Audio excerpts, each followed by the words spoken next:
when they went in the open surf boats fishing and they came back, Te Rangi Wakarurua, the great follower from Te Atiawa Te Witi, he was the man who would say, you have 5 children, therefore you need that much. You have only 2, you need that. And he would distribute it all, almost like the kaiti, very much biblical. I learnt also that there's certain names in Parihaka, like where I was brought up, Mount Sinai, Te Hiona, up on the hill, and learnt that there were various places where the various tribes lived, where Waikato were, where Wanganui were, where Muapoko were, and the names of all those places, the significance. I then learnt also that the Maikuare, which is a strange name, people that I've had the pleasure of hosting who come to Parihaka say, what a funny name that house has got. The house for the ignorant. Maikuare, what on earth is that? So well, actually, it was like a university. It was a Warewana. It was split in 2. And on one side where Tohu was, he used to teach the poi teams, and they were all to do with the Psalms of the Bible. That was their form of prayer, the short prayer. So on all the Rātapu days, 18th to 19th, until they were perfect, Auntie Marge spoke a lot about this, they would go out and then they would recite the Psalms, particularly of David, and poi them as part of prayer. So that's just house of learning, where the ignorant go in to learn. So there was 2 sides of that house. Had a split down the middle. And the open side is where it is now, but now the whole thing's open. That wall's taken out. And it used to be in there. So I'd love to wander around the marae with you with the camera so that you can point these things out just to go with this interview. If you're happy to do that and if you feel it's appropriate, I think that would be really interesting. I always feel quite good about that because you get the feeling. For example, where they sat under the cannon, there's a special name for that place. That's the ko'i, the ko'i tanga of the people for survival. And you can feel it when you go there, you know, and you talk about it and you feel the waiu. Were you there the night of the fire? No. I was in the South Island, and it's funny you should mention that. When we were deciding to come home and we finally, I got a feeling it was just before we actually shifted, but my wife and I were spending many months trying to restore the house. And I went into the back main bedroom and there was a little diary lying on the floor, and I picked it up, and it belongs to the Mason family's young sister. That's Bill Mason, who's Paula would know Bill, Elsie's family, the Masons. Are they related to the Masons down in the coast, on the west coast, near Mount? Not as close. Right, okay. Now, I picked up the diary and it belongs to Naughty. That was her name, Naughty Mason. And it said something about sad, today Te Raukura was burnt. I was staggered of all the things lying in the house, all the old stuff lying around. Here it was. So that's why I always remember. It was August 1960. It was written. I said, thank you, Naughty. I'll never forget that date. I wasn't there. But her brother, Tim, I understood was the first one to the fire. The heat was just incredible.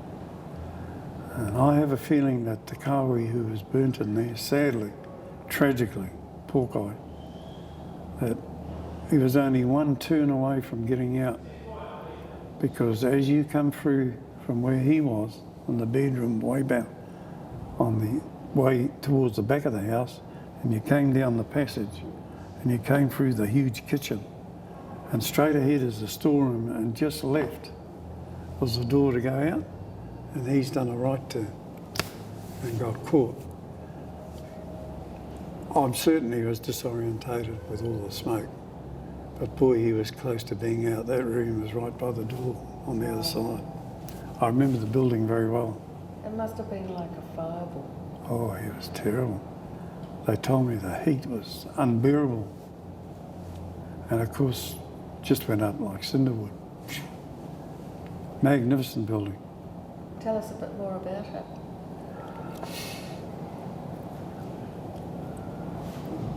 It was regarded as somewhat, almost as a temple. When you think it was called Te Raukura in the first place, and the significance of that name. And it was the house that Tuwiti, the third house, I think it's the third. Biti Maitiarero was the first one. There was another one before that. It's about the third house that he actually lived in. And you had this magnificent, huge ware runanga right in the middle, magnificent dining room on the right, huge kitchen with those old big stoves. They've got a name, the big, huge cast iron stoves. Like Aga. Yes, the Aga stove. Used to put actual logs into it. Yeah. And just sent out the heat. Now, when you say where they sat under the cannon, you mean that yeah, can you just explain that a bit more? Right, you remember on the 5th of November in 1881, the constabulary and the soldiers marched on Parihaka. Now, Koromo'i told me they actually sent the women and children out to greet them as they came in with their muskets and their bayonets. It's a bit awkward to sort of put a bayonet into a child. Passive resistance went out and actually portweeded them in. So they decided then to go up on the hill, which is called a Purepu. Purepu being where the cannon is. As you go into Parihaka on your left, up on the hill, the history books I note call it Mount Rolleston. And he gathered all the people down below and they skipped and they spin tops to sort of break the psychological fear. And he told them not to fear, that they'd be delivered. Tuwiti. Yeah. He said, we will be delivered, don't fear, just face the cannon. And of course they were really facing the obliteration to be blown off the face of the earth. And then when they galloped down, that history is well known, what happened there. And I learnt that's the reason why on the 7th of November, when they observed the deliverance, it's a holy day of deliverance, the Pāua. They try to cook the food exactly the same way as they did then, and there's a special protocol in preparing the food, especially the main offering of the pork. No one can touch the pork until the special karakia handed down from that time. And I have spoken to Rangi Kotuku. He is aware that I'm the only living person that knows the karakia that the prophets left to observe the deliverance of that feast on the day of the Pāua. And I've spoken to 2 or 3 people. And I was lucky because just before Koromohi died, he was the last one that had it. And he gave it to me just to carry on for the people. But I think we have to do better than that because so much of what they've had has gone with them. Now, you see, I worry immediately. There were 2 people... I'm sure you know this, but I spoke to Tommy Mautonga before he died. He kept forgetting the words, he was so nervous. And I've spoken to Rangi Kotuku. And, but I think that, see, Rangi Kotuku is 80 years of age. He's older than me. Now, I have in mind 2 or 3 people whom I believe are in their late 30s who are dedicated to the marae, who would use it for the purpose it's meant to be, not as a base for knowledge or power over people, who would be sensitive to the value and its purpose. And I've been talking to a couple of them. But I have told my wife and my son, I've written the words and they know where it is, if anything happens to me. I'm not worried anymore. They know where it is. Because, you know, obviously there's a whole tradition that looks after everything. But on the other hand, things do get lost. the history of the taking of the land is now getting better and better documented.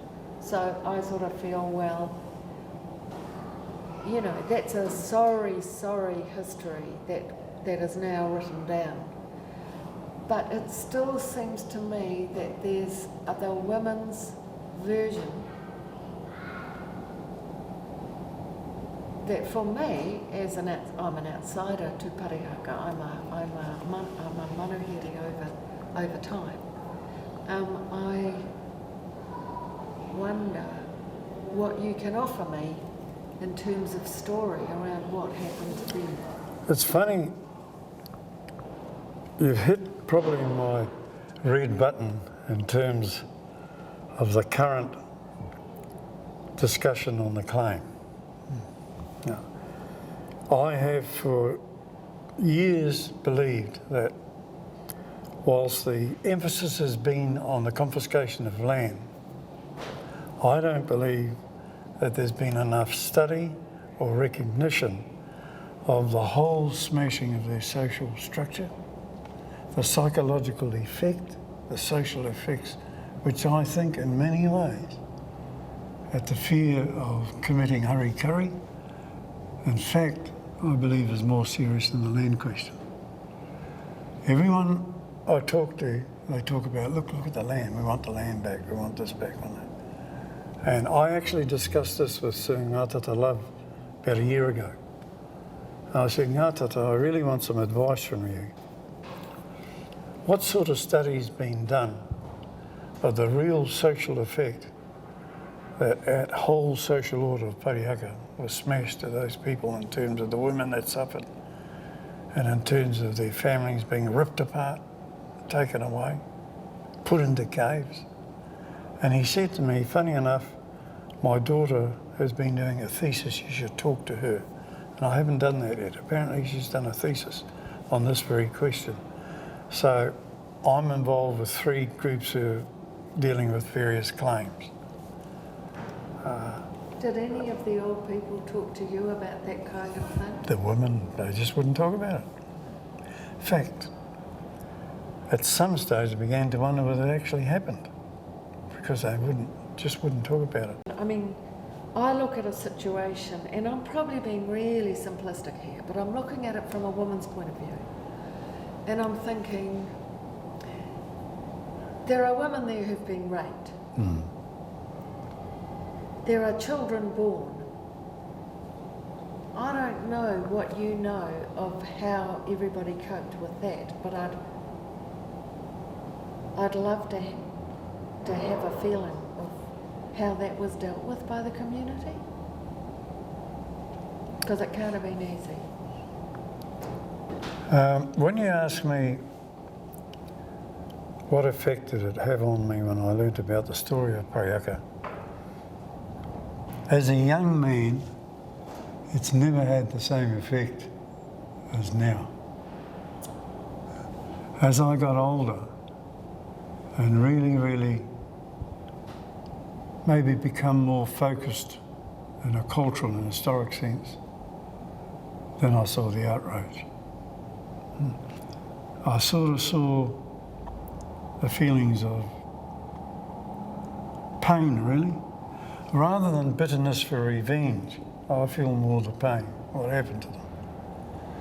And it's only when I went down south and I lived in Christchurch and I realised just how cold it is down there. How can you survive? And when I heard so many of our women died, of course. And can you tell me more about that?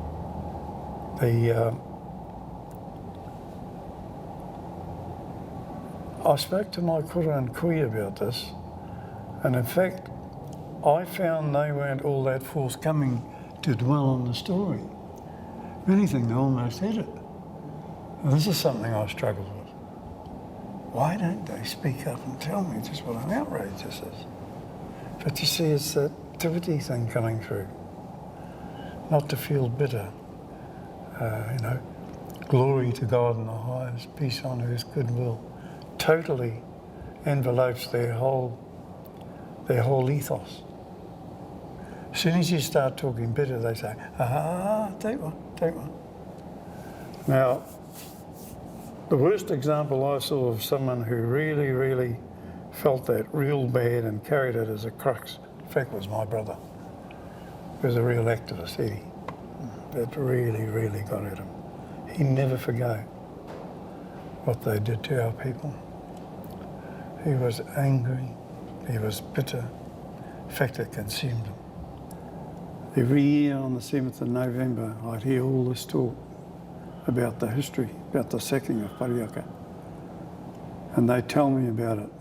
But we're always super, super sensitive that we should never be bitter. And that was the irony I struggled with as a young man. How could the Parihaka people not be bitter after what was done to them when they were, as you know, jailed without trial, when they were taken to Otago, and they lived in the caves there like animals, really, when some of the cream of our women died on the islands in Littleton. And I could not understand why they didn't have any bitterness. Until one night I was watching TV and Ian Fraser was interviewing Nelson Mandela. And he said to Nelson Mandela, I read when they were shifting you from one prison and incarceration to another prison, they actually stood over you, the guards, and urinated all over you. Surely you must feel bitter about that. He was a man who was totally bitterless. And Nelson Mandela leaned back on the couch. I thought he was never going to answer and just looked into space. And then he said this, the most important thing is to remain focused. He never said anything else. And that rung in my ears. In other words, urination means nothing because he was focused on the freedom and the delivery of his people. That's when I understood. It's important to be focused and know why we were delivered. That's more important. What is the real significance of the pahua? When they did this prophecy, when the prophets looked at the canon, and Tuwiti said this, Kei a koe te pahua tuatai ki au, kei au te pahua wakamutunga ki a koe. Word for word, that's what he said. You may have the first threat, but we will have the final say. Now I asked all the eminent kaumātua of Parihaka and Kuia that I knew, Koromohi Warapōuri, Awa Oka, Tonganui, Te Poi Warapōuri, Te Kāui, Te Aomarama, Rauā, Te Ngaungau. What's the meaning of that?